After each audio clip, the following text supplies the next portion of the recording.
Assalomu alaykum hurmatli talabalar. Mexanika fani kurs loyihasi bo'yicha navbatdagi video konsultatsiyamizni boshlaymiz.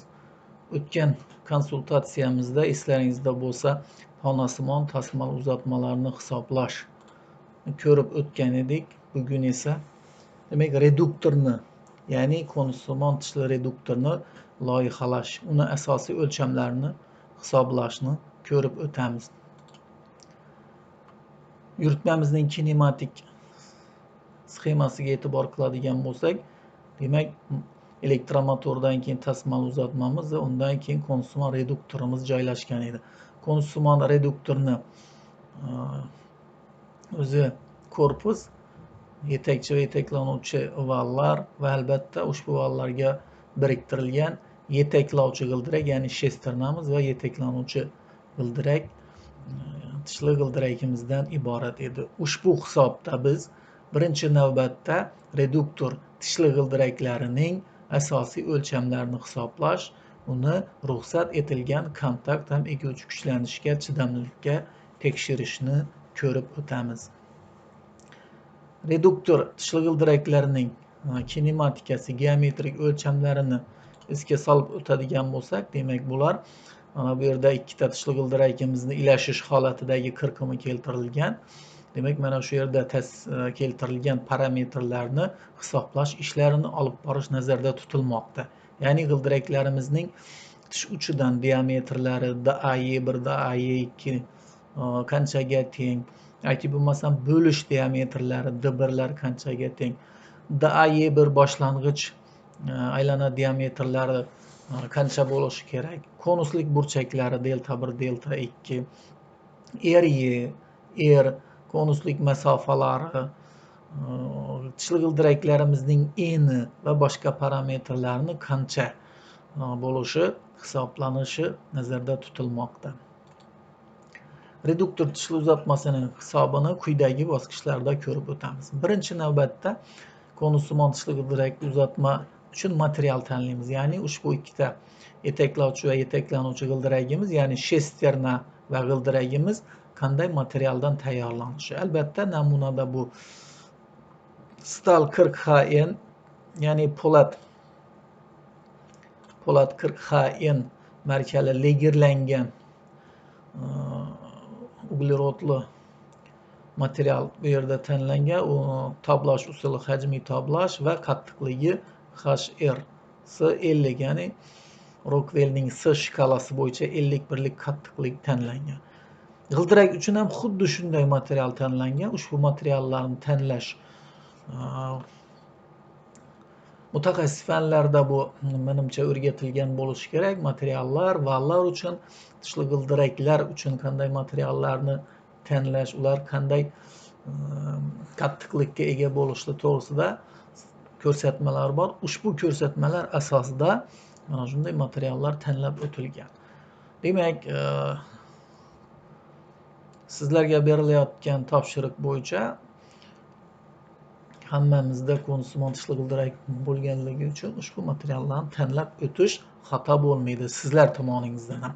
Demak, ushbu materialni tanlagandan keyin kontakt va eguvchi kuchlanishlarga hisoblash ayrim formulalari va ushbu formulalarda qo'llaniladigan standart koeffitsiyentlar xuddi mana shu namunada qanday qabul qilingan bo'lsa, sizlar ham xuddi shunday qabul qilishlaringiz mumkin. Bu sizlarga demak qo'shimcha yengillik va standartlardan uncha izlanib o'tirmaslikni ta'minlaydi. Material tanlaganimizdan keyin ruxsat etilgan kontakt kuchlanishini aniqlab olamiz. Ruxsat etilgan kontakt kuchlanish demak tishli g'ildiraklar, konusimon tishli g'ildirak tishlarini ishlash davomida kontakt kuchlanishlari natijasida yeyilish, ezilish, uvalanib tushishini oldini olish maqsadida qilinadi. Ya'ni tishli g'ildiraklarimiz tishlari kontakt kuchlanishga yetarli darajada to'g'ri tanlanganligini tekshirish uchun qilinadi. Ushbu hisoblash usulining formulasi mana bu ifodadan aniqlanadi. Bu formula ma'ruzalarimizda keltirib o'tilgan va ushbu formula asosida ushbu formulada qo'llanilgan sigma h ruxsat etilgan kuchlanishni aniqlashda qo'llanilgan koeffitsient va formulalar xuddi mana shu yerdagi kabi sizlarda ham qabul qilinadi. Demak, shesterna uchun, ya'ni yetaklovchi g'ildirak uchun ruxsat etilgan kontakt kuchlanish 875 megapaskal, g'ildirak uchun esa 845 megapaskalni tashkil qilyapti. Ya'ni ushbu tishli g'ildirakning ushbu materialdan tayyorlangan tishli g'ildiraklarimizni hisoblash ish jarayonida hosil bo'lgan kontakt kuchlanishlar mana shularning eng minimumidan, kichkinasidan katta bo'lmasligi talab qilinadi. Ushbu ifoda demak, biz mana shu birinchi, ikkinchi punktlarda, birinchi va ikkinchi punktda, demak,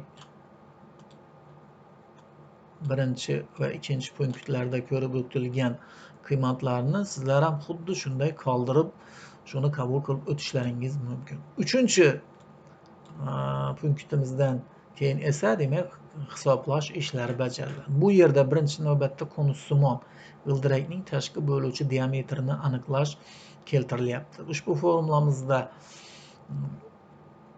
koeffitsient qiymatlar, standartlarning barchasi, ya'ni masalan shesterna konsol o'rnatilishi hisobga oluvchi koeffitsient KH buning 1.35 ga teng ekanligi 5-jadval.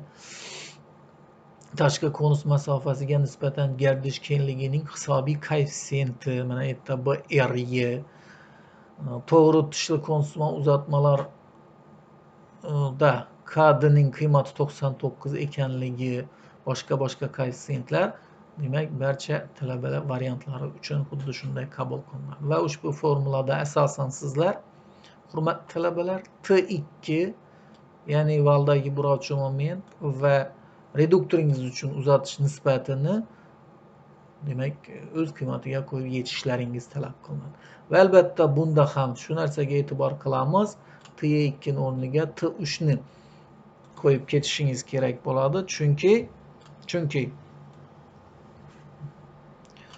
aynan mana bu chizmaga e'tibor qiladigan bo'lsak, 3-val, ya'ni yetaklanuvchi g'ildirak joylashgan valimizdagi burovchi moment eng yuqori bo'lganligi sababli ushbu formulada T3 ni qo'yib ketish tavsiya qilinadi. Natijada konussimon g'ildirakning tashqi bo'luvchi diametri 282 mm ekanini ko'rishimiz mumkin va ushbu qiymat standart bo'yicha yaxlitlanadi. GOST 12.289.76 bo'yicha tashqi bo'luvchi diametrini yaxlitlash tavsiya qilinadi. 282 ning eng yaqin qiymati olinadi. Mana shunga e'tibor qilasizlar. Bu yerda eng yaqin qiymati olinadi. Ayrim standart kattaliklarda o'ziga teng yoki kattasi olinishi, eng yaqin katta qiymati olinishi aytib o'tganmiz.